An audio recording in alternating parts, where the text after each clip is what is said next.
5 years after the formation of the Galactic Empire, former Jedi Cal Kestis is hiding on the planet Braca, where he works as a scrapper. The Empire has been hunting Jedi like Cal, forcing him to stay low and not use his powers in public. Cal and his friend Prof work on securing a huge ship to strip its parts and make new ships for the Empire. Unfortunately, an accident causes Prof to begin falling to his doom, forcing Cal to make use of his secret Jedi powers to slow his friend's descent and save the scrapper's life. This use of the Force is recorded by a probe droid which alerts the Empire. As Cal and Prof return to work on a train, Cal has a vision of his master, telling him to trust only in the Force. Apprentice, mark well and listen. Master. Trust only in the Force. When he wakes up, he finds that the Empire's forces have arrived on the planet. As two Inquisitors question a lineup of passengers looking for Cal, thankful for saving his life, Prof refuses to turn his friend in and speaks up against the Empire. Expendable. Yes, you are. No! Look at this, a lightsaber. As the Inquisitor murders Prof, Cal reveals himself as a Jedi and subsequently escapes capture by falling onto a speeding train. He is greeted by a stranger who prompts him to leap onto her ship, but Cal fails to make the jump and falls down as the second sister confronts him for a duel. Luckily, he is rescued by the stranger as the two barely manage to escape on her ship.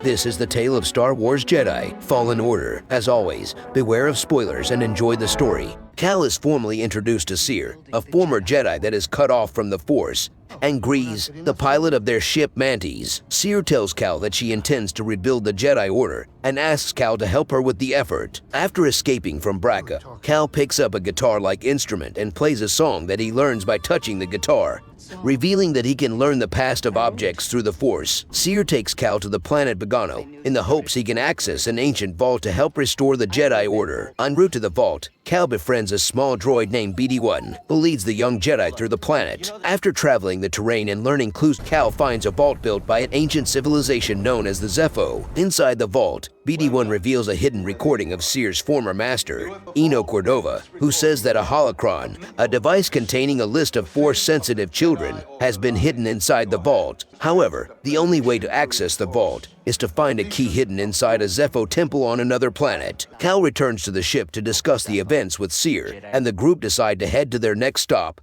the ancient planet Zepho. Cere reveals what happened to her in the past, claiming that when the Empire began their rule, she had lost her young Jedi student and subsequently shut herself off from the Force. The story is clearly difficult for Cere to talk about, and she also seems to be omitting parts of her past. Cere and Cal both agree that retrieving the holocron is the only way to protect the children before the Empire gets to them. Arriving at Zepho, he is confronted by the second sister, who has caught wind of Cal's intentions and appears to finish what she had started on Braca. After a one-sided fight, Cal is saved thanks to BD-1's interference. But before he could escape, the second sister reveals herself to be Cere's former student, Trilla. In the ensuing conversation, she explains that Cere had betrayed her hidden location under torture. She was soon captured by the Empire, and the Inquisitors subsequently turned her into one of them. As she leaves, Trilla warns Cal that once they find the holocron, Cere will inevitably betray him too. Cal heads deeper into the tombs and unlocks another recording from Cordova, telling him of his travels to the planet Kashyyyk, home of the Wookiees. Back at the manse, Cal and the group decide to go to Kashyyyk to find more clues to unlock the vault. On their way, Cal confronts Cere with the revelation that Trilla is alive, and that Cere is responsible for her turning to the dark side. Cere admits that when she learned Trilla became an Inquisitor, she briefly fell to the dark side, which is why she had cut off her connection to the Force. Cal doesn't fully forgive Cere for lying, but agrees to continue his mission for what it could mean for the galaxy. Upon arriving at Kashyyyk, the gang finds that the planet is currently entangled in a battle against the Empire. With an Imperial fleet floating in orbit around the planet, Grease is able to get past the blockade and descends towards the lush forest planet. Unable to land due to the heavy fighting, Cal volunteers to be dropped into the water off the shore. As soon as he lands in the water, Cal devises a plan to hijack an AT-AT and turns it against the Empire to win the battle at the front line. After the victory, he meets the famous rebel fighter Saw Gerrera and learns that the Wookiees have been captured captured. He joins the guerrilla fighters to help them with the operation, eventually freeing the captured Wookiees. As Saul and the others thank Cal for his help, the Wookiees also meet with Cal and tell him that when Cordova had last been on the planet, he had traveled to the top of the giant origin tree. Cal decides to get to the top of the tree, but on his way up, he finds a mythical Shaiyo bird that's been wounded by the Empire. Cal helps remove the piece of shard from its wing. Thanks, BD. And heals it with one of BD-1's med packs. Here you go. As a result, the Shaiyo offers Cal a ride, and he rides it across the planet to the top of the tree. At the top of the origin tree, BD-1 unlocks another recording of Cordova. It directs Cal to head to the planet Dathomir, where the key to unlock Cordova's holocron is located. Suddenly, the Shaiyo bird is attacked by an Empire ship, and Cal is confronted by the Ninth Sister. In a tough battle, Cal manages to cut off one of her limbs. But the Ninth Sister refuses to give up and attempts to sneak in an attack from behind. Till the isolation! Torture! Mutilate! The battle continues and the young Jedi finally manages to defeat her. You can't stop the Empire! I can stop you.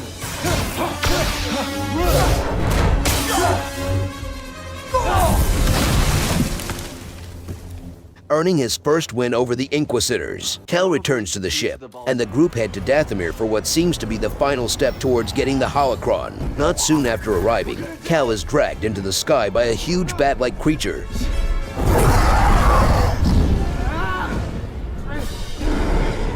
Cal manages to wound it in the aerial battle, causing it to crash into the mountains around and go tumbling down.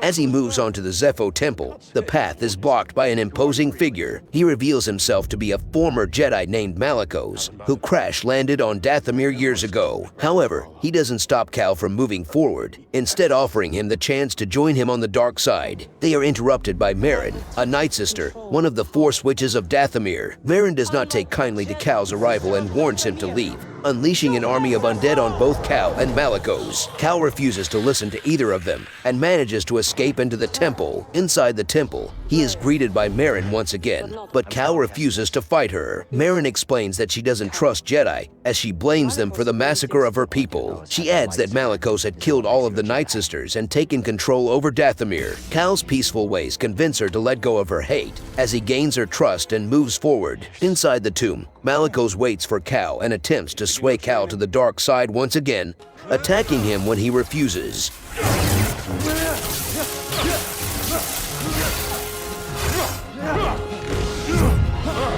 When Malicos gains the upper hand and tries to kill Cal, Merrin intervenes and saves him with her Force magic. No right to our magic.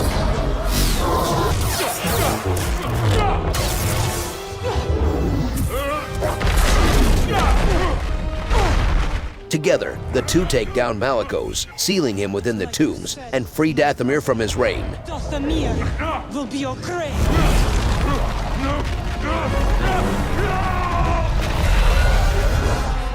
Having defeated the Dark Jedi, Cal continues into the tomb and returns with the key to the holocron vault. Soon after, Cal recruits Merrin to join his crew on the Manties. Now with the Night Sister on their side, the crew leaves for Bogano to finally finish their long mission. On Bogano, Cal returns to the Zepho Temple where he had first seen Cordova's recording. Using the key to open the vault, Cal sees a vision of himself joining the dark side.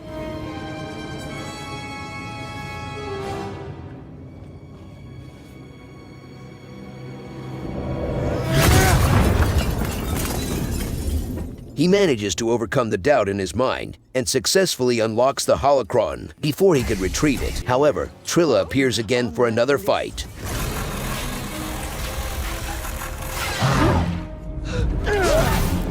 Having grown stronger over the journey, Cal is able to draw her to a stalemate. He manages to take her lightsaber from her, which triggers an echo of Trilla's path to the dark side. Cal witnesses Trilla's transformation.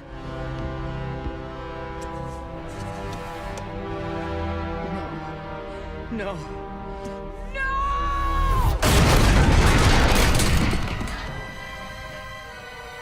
as well as the moment Seer killed their captors after seeing her student turn. Once the vision ends, an exhausted Cal awakens to see that Trilla has escaped with the holocron. Back at the Manties, Cal informs the crew that Trilla has the holocron and fully makes amends with Seer, after having witnessed what had happened to her firsthand. Having no other choice, Seer realizes where Trilla would have taken the holocron and decides to head to the Fortress Inquisitorius, where the Empire turned ex-Jedi into Inquisitors. Before they leave, however, Seer returns to being a Jedi and knights Cal as a true Jedi Knight. By the will of the Force, Cal Kestis. Rise, Jedi Knight. With Marin's magic, they manage to get the ship past the destroyers undetected. Cal and Seer drop into the sea through escape pods and proceed to infiltrate the fortress through an underwater access point. Once inside, Trilla reveals herself and challenges Cal to one final duel in the same torture chamber where she was turned. After a hard battle, Cal finally manages to defeat her and retrieves the holocron from her. Seer attempts to reach Trilla, begging to bring her back to the Jedi Order, but they are interrupted by the sudden appearance of the most powerful weapon of the Empire.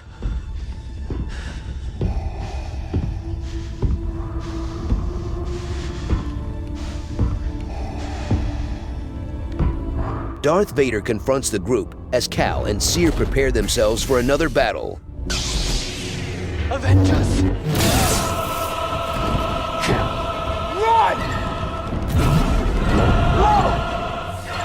After cutting down Trilla, he easily disposes of Seer and focuses his attention on Cal.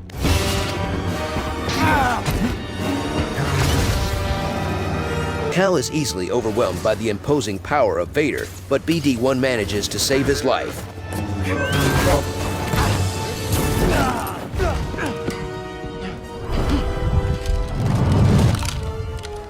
Surrender the holocron.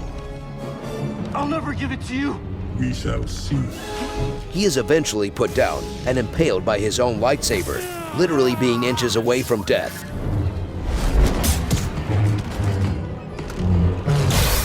I won't let you take those children.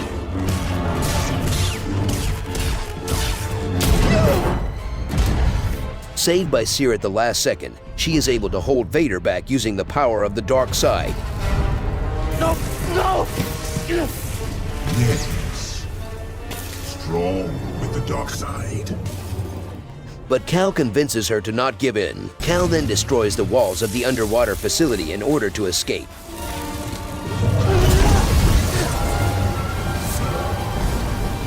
While Vader uses the Force to hold back the water, with both Seer and Cal almost dead in the water, the two are saved by Marin, who teleports into the ocean and transports them back to the Manties. Back on the Manties, the crew celebrates having accomplished their mission, with Marin happy to see Cal alive and well. With the holocron now in their possession, they take a look at the information inside and wonder what they should do with it. The next generation of Jedi. The Empire will be after him, just like they're after us.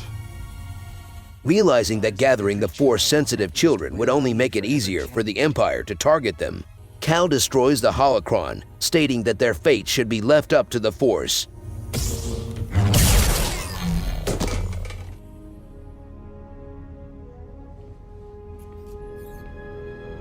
So where to now?